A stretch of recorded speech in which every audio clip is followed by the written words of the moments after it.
Glória ao nome de Jesus.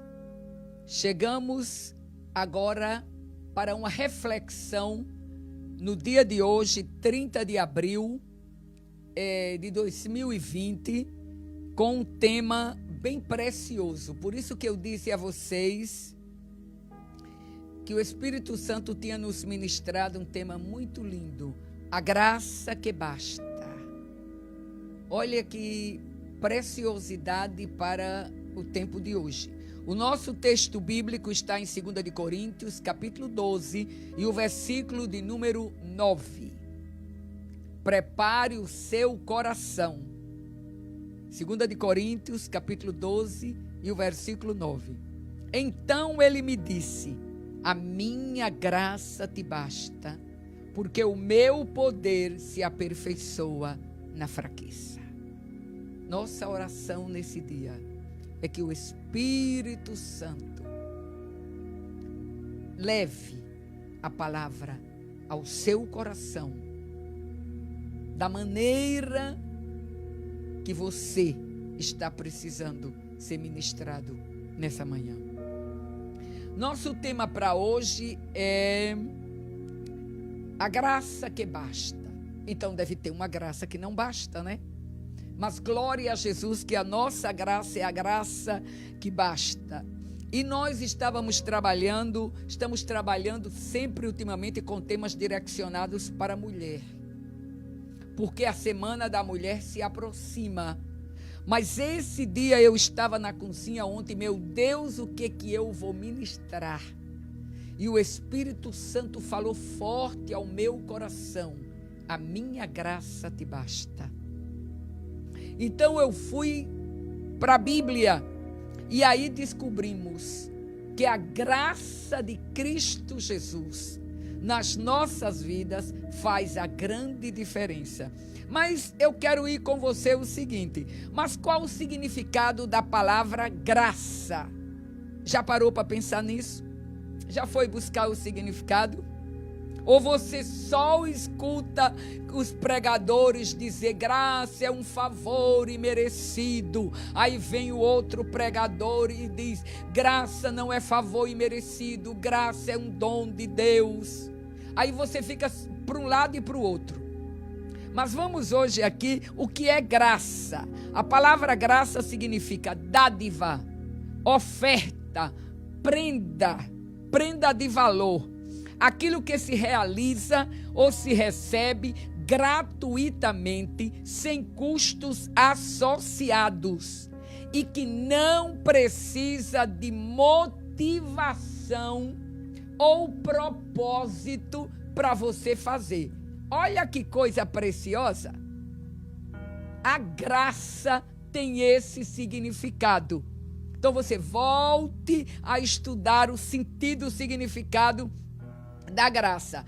Quando vamos ao cristianismo, aí a graça é definida como dom proporcionado por Deus para alcançar os homens com a salvação.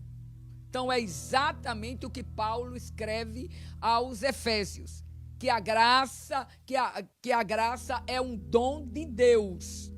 Mas qual é o objetivo desse dom de Deus? Salvar o pecador. Quer dizer, é uma bênção divina para a gente. É então o que a graça representa no nosso meio como crentes, como cristãos. Mas a graça também pode significar outras coisas mais. E você já deve saber disso. A graça pode significar o nome de uma pessoa. Você já escutou alguém chegar para você ou para outra pessoa e perguntar qual é a sua graça? Então ele está perguntando qual é o seu nome. Então você já sabe. Se não sabia, você hoje vai estar aprendendo. Graça significa também perdão de pena. Ele foi agraciado com o perdão da pena dele. A graça também significa agradecimento. E em português a gente usa muito obrigado. E obrigado, na língua portuguesa, eu acho assim muito duro, muito áspero. É como se você estivesse sendo obrigado a dar obrigado. Quando a gente vai para o espanhol, é gracias, graça. Então, graças é a maneira de você agradecer. É também um significado para graça. A graça é também o estado ou condição de um indivíduo que foi perdoado. Olha que lindo. Que é puro, que tem virtude. Que tem virtude. É o famoso estado de graça que nós falamos. Está em estado de graça, está no estado de pureza, está no estado de virtudes, está no estado de sublimidade, está no estado elevado. Então esse também é considerado um estado de graça, e a palavra graça chega para isso. Efésios capítulo 2, versículo 8 e 9, o que a Bíblia diz sobre a graça? Aí a Bíblia vai nos responder.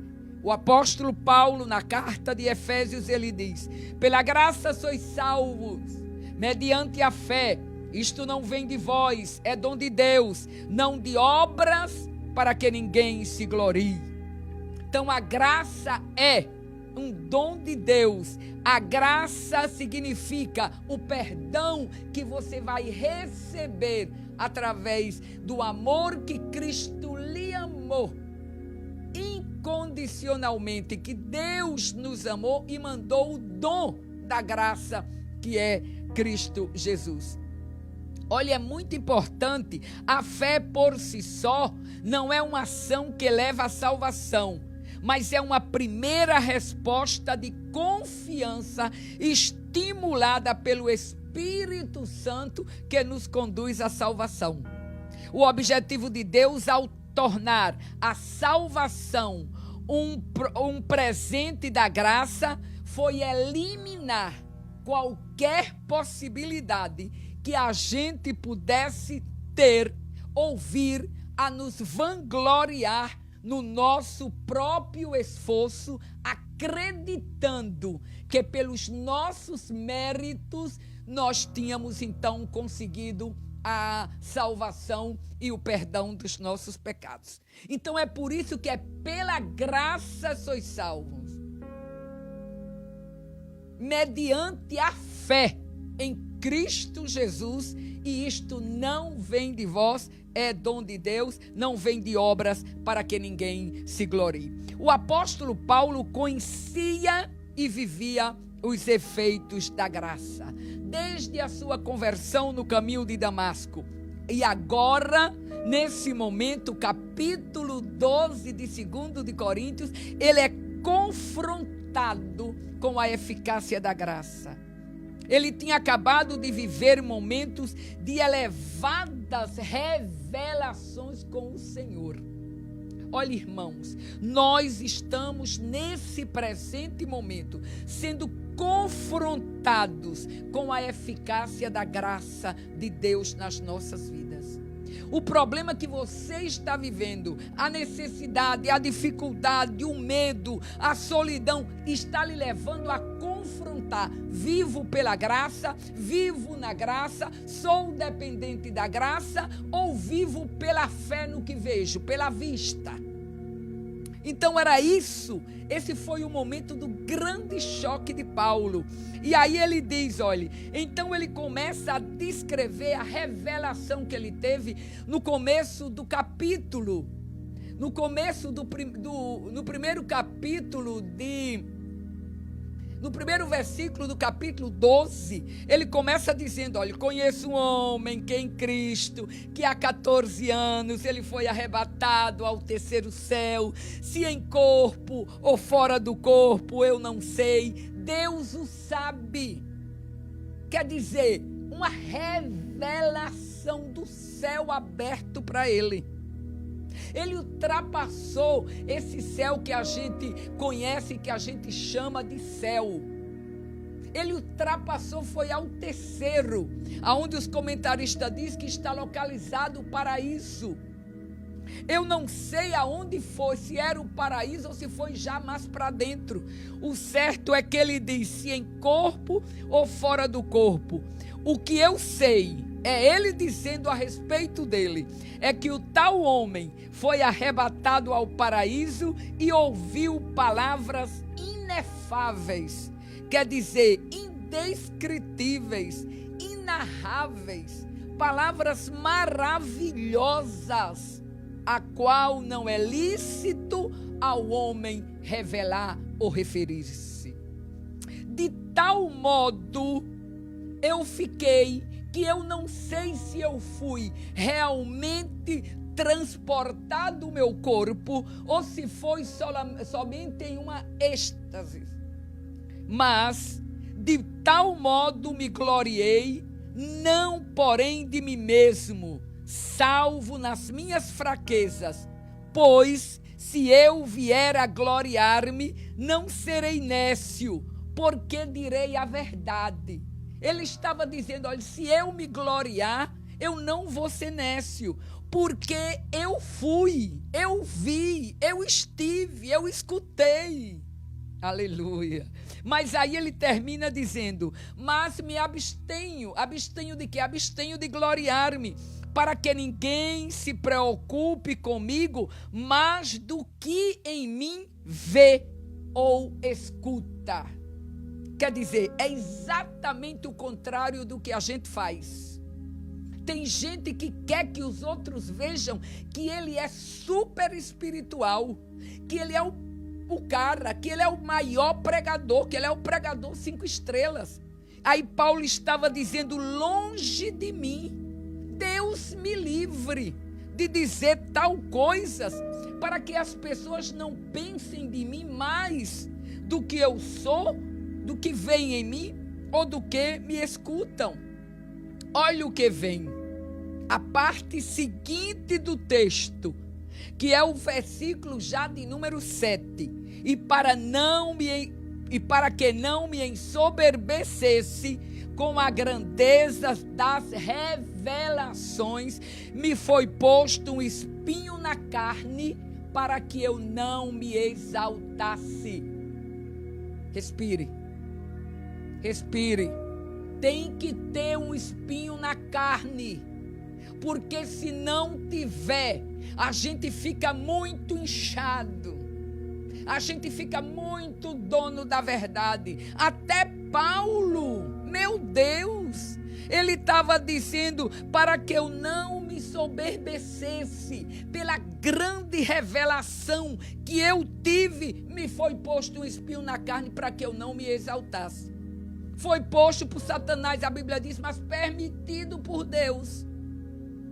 Então, aí Paulo continua dizendo, olha, eu orei 3 vezes para a Deus, pedindo que ele afastasse de mim aquele espinho. Queridos, espinho dói, espinho fura, espinho maltrata. Mas o espinho é dado para lhe colocar no centro da vontade de Deus. Aprenda isso nessa manhã com essa passagem bíblica.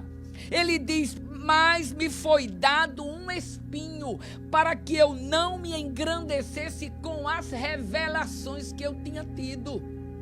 Porque não era revelação qualquer não. Ele esteve com o Todo-Poderoso. E não era a primeira vez. Ele ouviu no caminho de Damasco a voz de Cristo quando falou com ele. Ele é um dos apóstolos que diz, eu fui escolhido conforme a vontade soberana de Deus. Ele não foi escolhido e nem esteve no grupo dos 12 apóstolos que seguiram a Jesus. Mas ele diz, eu fui concebido pela vontade de Deus. Escolhido. Então é você. Você foi escolhido por Deus. Então esse espinho, essa prova, essa luta, você tem que começar a ver como Deus lhe moldando a maneira dele para que você não se engrandeça.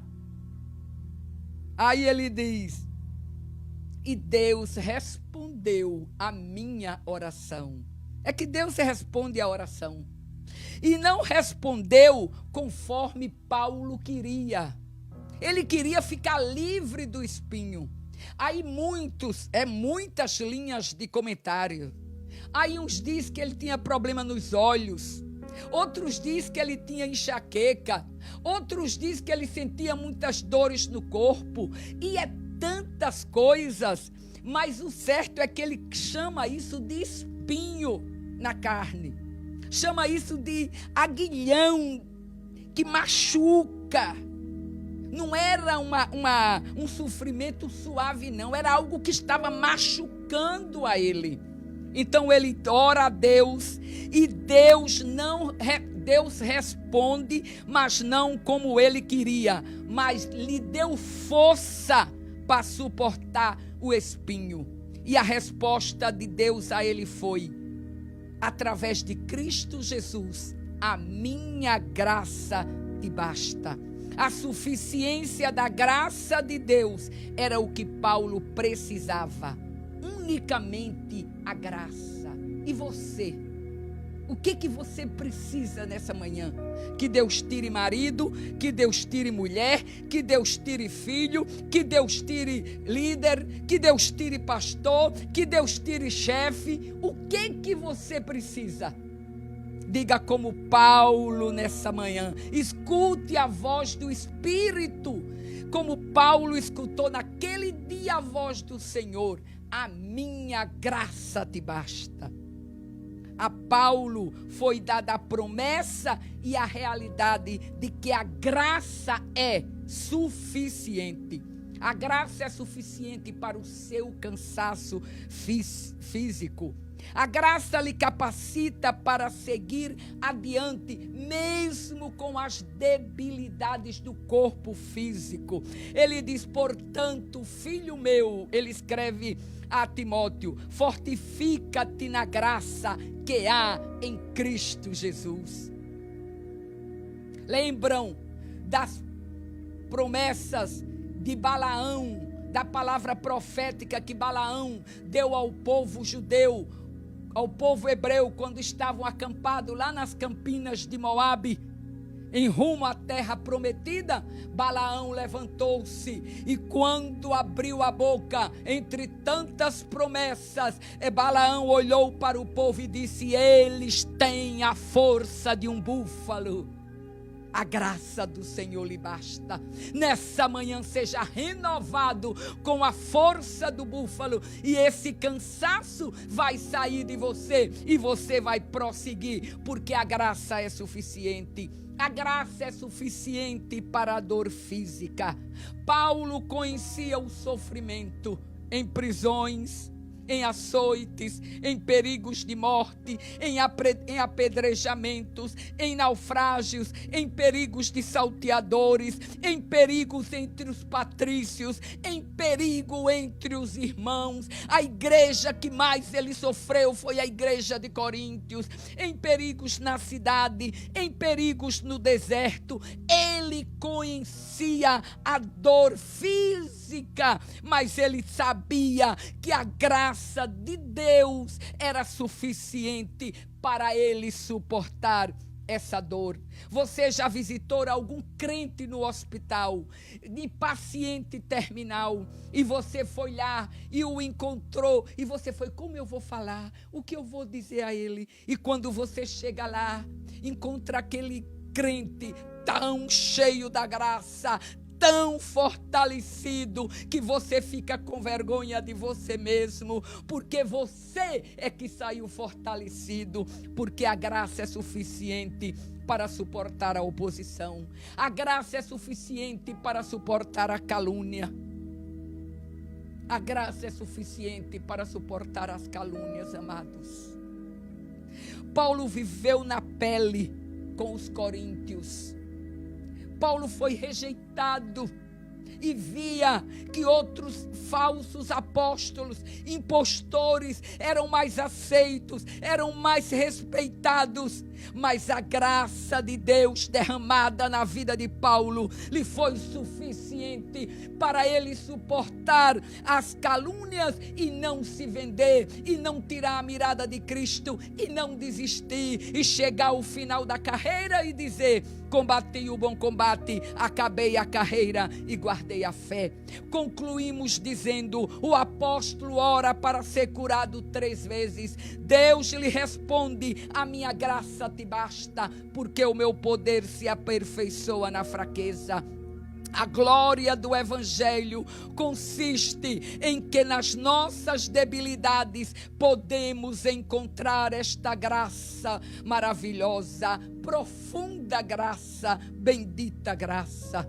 Porque quando chegamos ao fundo do poço, quando não temos mais o que fazer, quando a teologia já não tem resposta para nós, a graça chega nos trazendo paz.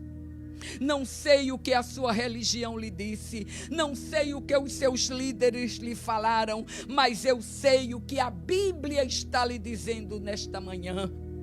A graça não lhe acusa, a graça não lhe chama de fraco, a graça não lhe chama de rebelde, a graça não lhe chama de desviado, a graça não lhe diz que você não tem fé, a graça não lhe derruba, a graça não lhe destrói. Nessa manhã é o momento que Cristo diz a você: a graça é a sua herança. O Cristo ressuscitado diz a mim e a você nessa manhã: a minha graça te basta. Viva na graça, cante na graça, ore na graça. Você é salvo pela graça, você é perdoado pela graça, você vai para o céu pela graça. Sua vida é o resultado da graça, como dom de Deus. Alegre o coração nessa manhã, não desista de acreditar. Você é resultado da graça.